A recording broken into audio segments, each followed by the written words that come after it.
Viewers, আজকে আমরা বানাচ্ছি উম্মা আলী। মাত্র 3টি ইনগ্রিডিয়েন্ট দিয়ে এটা বানানো সম্ভব। পাউরুটি দিয়েও বানানো যায়। ভিডিও ফুল দেখলে বুঝতে পারবেন কীভাবে সেটা বানালাম। তো চলুন বানিয়ে দেখা যাক।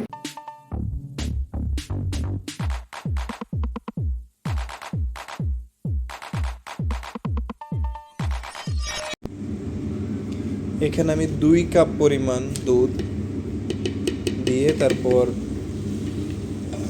এই বয়েল করে নিলাম। এখন চিনি দিচ্ছি, 2 চামচ চিনি দিয়ে নিব। এখানে 1 2 চিনি দেওয়ার পরে এখানে আমাদের কাম শেষ।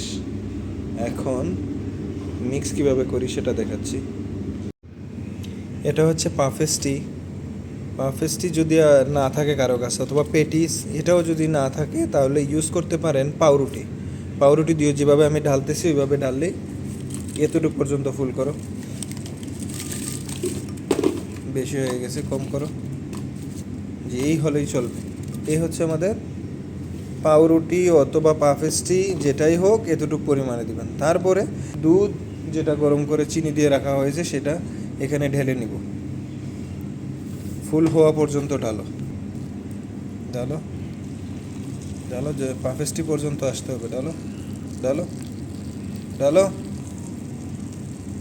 ওকে, স্টপ। ওকে, ঢালা হয়ে গেছে। এখন এটার উপর দিয়ে দিব কিশমিশ। আমি আগে থেকে ভিজিয়ে রেখেছি কিশমিশটা, সেটা দিয়ে দিলাম। কিশমিশটাকে এটার ভিতরে ডুবিয়ে নিতে হবে।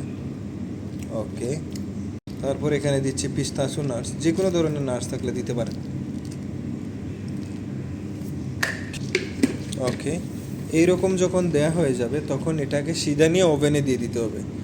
কোনো লাড়াচাড়া দেওয়ার দরকার নেই। ওভেনে যতক্ষণ ধরে এটা বয়েল না আসছে আবার ওইখানে, ততক্ষণ পর্যন্ত আমার 7-8 মিনিটের মধ্যে হয়ে যায় এটা। তো আমরা এখন ওভেনে দিয়ে নিব। ওভেনের ভিতরে রাখো। ওকে, এখন 165 ডিগ্রি 8 মিনিটের মতো দিলাম। তারপর আমরা বের করে দেখাবো কেমন হলো।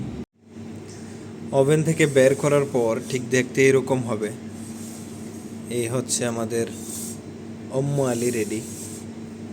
এখন একটু খেয়ে টেস্ট করা যাক কেমন হলো। বিসমিল্লাহ।